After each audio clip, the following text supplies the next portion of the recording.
اللہ ہے, انہیں پتہ ہوتا ہے کہ رزق ہماری چلاکیوں سے نہیں آنا, خدا کے فضل سے آنا ہے. پھر وہ کبھی بھی کوئی غلط راہ اختیار نہیں کرتے. نبی پاک نے عقائد دیے. حضور علیہ السلام کی تشریف آوری سے پہلے لوگوں کا عقیدہ ہی کوئی نہیں تھا. کوئی ہاتھ سے بنائے ہوئے مٹی کے بتوں کو پوجتا ہے, کوئی معاذ اللہ چاند سورج کی طرف دیکھتا ہے. اوہام پرستی, وہموں کا شکار ہونا. اور قرآن مجید ہمیں بتاتا ہے کہ وہ لوگ حج کر کے آتے تو اپنے گھروں کے دروازوں سے نہیں گزرتے تھے, پیچھوں سے چھلانگے لگا کے دیواریں پھلانگ کے آتے کہ ہم نیک ہو گئے ہیں, اور دروازے جو ہیں یہ پاک نہیں ہیں. وہ قربانیاں کرتے تو ان کا خون بیت اللہ کی دیواروں سے ملتے معاذ اللہ. سارے کپڑے اتار کے کعبۃ اللہ کا طواف کرتے. ان کے اندر وہم تھے, اوہام پرستی تھی, طرح طرح کی چیزیں ان کے دلوں میں آ گئی تھی. نبی پاک تشریف لائے تو کریم رسول داعیہ اللہ ہیں, حضور نے ان کے نظریات کو مضبوط کر دیا. حضور نے انہیں پختگی عطا کر دی, طاقتور کر دیا ان کے ذہن کو. یہ حدیث آپ سب نے یاد رکھنی ہے, ذہن میں بٹھانی ہے. حضرت عبداللہ ابن عباس رضی اللہ تعالیٰ عنہ بیان فرماتے ہیں کہ نبی کریم علیہ السلام نے مجھ سے فرمایا کہ عبداللہ ساری دنیا مل کے تیرا کچھ بگاڑنا چاہے نہیں بگاڑ سکتی جب تک اللہ کی حکمت کا تقاضا نہ. بلا وجہ ڈرنا, بلا وجہ سہ میں رہنا, بلا وجہ حالات کے سہمے ہوئے لوگوں کو بتا دو. حالات بدل جاتے ہیں, ایک جیسے نہیں رہتے. ساری دنیا مل کے تیرا کچھ بگاڑنا چاہے تو بگاڑ سکتی نہیں جب تک اللہ کی حکمت کا تقاضا نہ ہو, مشیت الہی نہ ہو. اور فرمایا سارے دنیا دار مل کے بھی تیرا کوئی سنوارنا چاہے, سنوار نہیں سکتے جب تک اللہ کی رضا نہ ہو. خوف کس بات کا, وہم کس بات کا؟ ہمیں نہ کچھ لوگ وہم میں ڈالتے اور ہم بڑی جلدی وہم میں آ جاتے ہیں. یہ آپ چلے جائیں کسی بابا جی کے پاس جو تویز شویز نہیں دیتے, 9 بجے سے زور تک مردوں کا ٹائم ہے اور عصر سے مغرب تک بیویوں کا ٹائم ہے. بابا جی نے کوئی کب نہیں سوائے لوکاں نوں وہم ہی کرن دے. تینوں کسی نے کچھ کیتا ہے, جننے منڈیاں دا کام کرن نوں دل نہیں کردا انہاں سارے نوں جادو ہو گیا. آپ کا کام کرنے کو دل نہیں کر رہا, محنت کرنے کو دل نہیں کر رہا, آپ کو نظر لگ گئی. خدا کے بندو, مومن کی بڑی شان ہے, مومن کا بڑا مرتبہ ہے. مومن مضبوط اعصاب کا مالک ہوتا ہے. کمزور باتیں کرنا, وہ جی بلی میرا رستہ کاٹ گئی تھی, آج مجھ سے دودھ گر گیا تھا, مجھے پیچھے سے آواز نہ دینا, یہ مومن کا کام ہے. مسلمان ایسی باتیں کرتے ہیں. اور پھر 2-4 حادثات واقعات تو کسی کے ساتھ ہوئے ہی ہوتے ہیں, لوگ اس کو بنیاد بنا کے لوگوں کو کمزور کر دیتے ہیں. وہ پتہ ہے نا, وہ آپ کو خواب آئی تھی, تو خواب میں تو شیطان بندے کے ساتھ کھیل جاتا ہے, اس میں آپ ڈر گئے, آپ کو تو طاقتور ہونا چاہیے تھا. تو نظریاتی پختگی, ماحول میں طاقت, یعنی آپ اندازہ کریں کہ نبی پاک علیہ السلام نے لوگوں کو اتنا پختہ کر دیا, اتنا پختہ کر دیا. حضور علیہ السلام نے انہیں بتا دیا کہ مرنے کے بعد بھی تم نے خوف نہیں کرنا, وہاں بھی تمہاری قبر جنت کا باغ ہی ہے. مومن کی قبر جنت کا, قیامت والے دن کا بھی تم نے اس پر خوف نہیں کرنا, وہاں بھی جنت میں رب نے تمہارے لیے وہ نعمتیں تیار کی ہیں, وہ نعمتیں. حضور فرماتے ہیں نہ کسی آنکھ نے دیکھی, نہ کسی کان نے سنی, نہ تمہارے دل پر کبھی خیال ہی گزرا ہوگا اللہ وہ نعمتیں تمہیں عطا فرمائے گا. اتنے طاقتور ہو گئے تھے صحابہ, اتنے طاقتور ہو گئے تھے, شہادت کی دعائیں مانگتے تھے. وہ نہیں سمجھ آئی آپ کو؟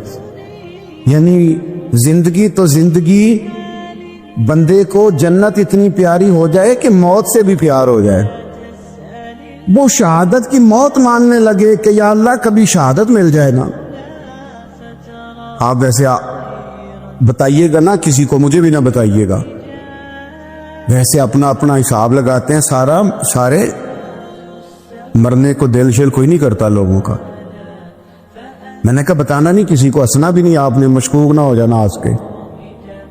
دل نہیں کرتا مرنے کو, لوگ جینا چاہتے ہیں.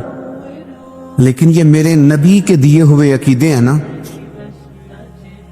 حضور کے دیے ہوئے عقیدے ہیں نا, کہ ہر روز مسجد نبوی میں حضرت عمر دعا مانگتے تھے, اللہم ارزقنا شہادۃ فی سبیلک, یا اللہ کبھی تیرے رستے میں شہادت کی موت مل جائے نا, جان پاویں نہ جان میرے محبوبہ, میں لگیاں توڑ نہ بھیساں, راہ تیرے وچ رول کے مرساں, قدم نہ پیچھا ہٹے ساں, شہر تیرے دے ٹکڑے منگ ساں, تے تیرے کتیاں دے قدم چمے ساں, آزم جان امانت تیری, تو جدو منگ سے میں پیش کرے ساں, جان امانت تیری تو جدو منگ سے میں پیش, میں یوں کر کے پیش کروں گا, حضور ہے ہی آپ کی, جدو منگ سے میں پیش کرے ساں. میرے عزیز جنگ احد میں نا کفار نے ایک چلا, سنے اللہ جزاد, جنگ احد میں نا کافروں نے ایک سازش کی تھی مسلمانوں کے حوصلے پست کرنے کے لیے. بعض لوگ ایسی خبریں پھیلاتے مایوسی کی, یہ ہمارے ملک میں بھی لوگ کام کرتے ہیں, ان کے پاس کبھی آپ بیٹھیں تو ایسا لگتا ہے کہ پرسوں تک کی حالات ہیں, اس کے بعد ختم ہو جائے گا سارا کچھ. انہوں کو چنگی خبر لب دے کدی نہیں, جب بھی آپ کو ملے گی خوفناک خبریں ملے گی. تو کچھ لوگ مایوسیاں پھیلاتے ہیں, ان کی عادت ہوتی ہے, وہ خیر کی بات نہیں کرتے. تو کافروں نے بھی ایک سازش رچی احد میں, انہوں نے خبر پھیلا دی کہ معاذ اللہ حضور کو تو شہید کر دیا گیا. اب غلاموں کے لیے یہ خبر بڑی تکلیف کا باعث تھی, جنہاں دے دل بر جانی وچھڑن, کون روے پھر تھوڑا, اس سب روگاں دا روگ محمد جس دا نام وچھوڑا. یہ مشکل ہوتا ہے, لوگ پریشان ہو گئے, طبیعتیں بے چین ہو گئی, بعض کے حوصلے پست ہونے لگے, حضور چلے گئے. لیکن نبی پاک نے نظریات دیے ہیں نا, عقیدے دیے ہیں نا, ان کی سوچیں دیکھو کیسی ہیں. حضرت انس بن نضر رضی اللہ تعالیٰ عنہ, یہ جناب انس بن مالک کے چچا ہیں, حضرت انس بن مالک کے چچا جناب انس بن نضر, یہ نا اود پہاڑ کی طرف سے آ رہے تھے.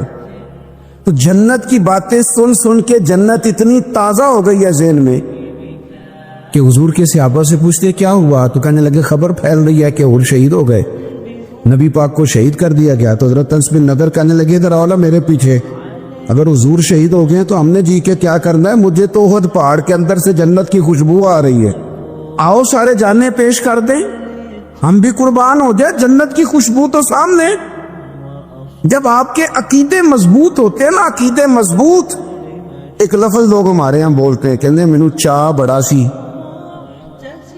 منڈے دی شادی سی تے مینوں, میرا خیال ہے تسی نہیں سنی گل کدی, کہندے نہیں نا تسی, مینوں فلانے بچے دی پوتے دی شادی سی تے مینوں چاہ جتنا مرضی بھی ہو, عقیدے ہی ہوتے ہیں,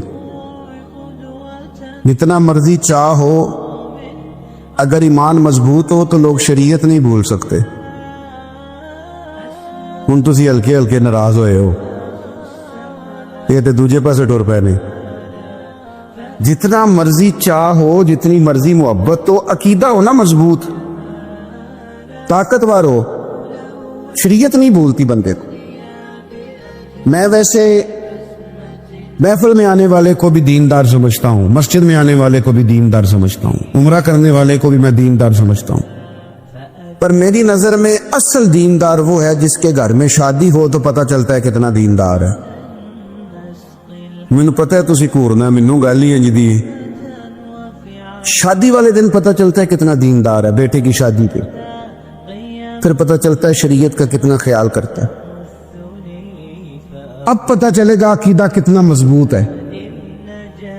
کچھ ٹائم ایسے ہوتے ہیں کہ جب بندے کو ہوش نہیں رہتی. ایک صحابیاں ہیں, سیاستہ میں حدیث موجود ہے, ان کا نام ہے حضرت ام خلاد رضی اللہ تعالی عنہ. ان کے بیٹے شہید ہو گئے تھے. تو مجھے بتائیے کہ کسی ماں کا بیٹا ہی چلا جائے تو اس کی کیا کیفیت ہوتی ہے؟ ہوش سلامت رہتا ہے؟ بچے کو تو بخار ہو تو ماں باپ ساری رات سو نہیں پاتے، ساری رات نہیں نیند آتی. حالانکہ بخار ہے، چھوٹا سا معمولی سا اتر جائے گا، لیکن وہ ہائے ہائے کرے تو نیند نہیں آتی. اور بیٹا چلا ہی جائے، شہید ہی ہو جائے. تو جناب ام خلاد رضی اللہ تعالیٰ عنہ کا بیٹا شہید ہو گیا تو وہ نہ معلومات کرنے آئیں کہ واقعی میرا بیٹا شہید ہو گیا، تصدیق کرنے آئیں.